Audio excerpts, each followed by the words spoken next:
Hi everyone, it's Lori and welcome to the channel. This is just a short video to show you some snippets of some of the garden tea parties that I held this summer. These were often for garden groups or photography groups that came out to visit in the garden. All of the flowers that you're seeing are cut from the garden and displayed and floral arranged by myself. I love to add vintage elements like glasses and picnic baskets, linens to my tables to just give it some character and a really nostalgic feeling.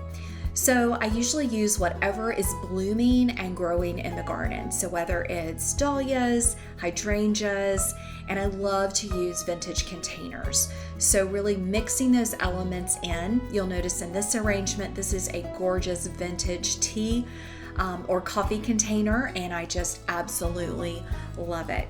So I love to set up a table out in the grass in my garden where you're surrounded by hydrangeas, dahlias, all kinds of blooming flowers, and of course hydrangeas.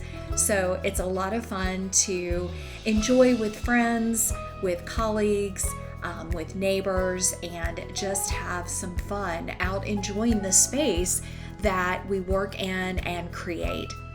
So I hope that as you think about next summer, that maybe you'll consider having a garden party. We all have garden spaces that we love. And even if it's a small space, how could you throw up a table, a tablecloth, go to Goodwill, go to a vintage store, and you can find so many things.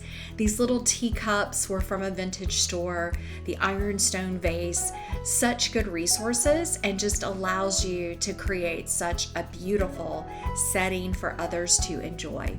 So another view from the garden. This was another afternoon out. I love the gladiolus in the back and just all the blooming plants. Thanks so much for watching.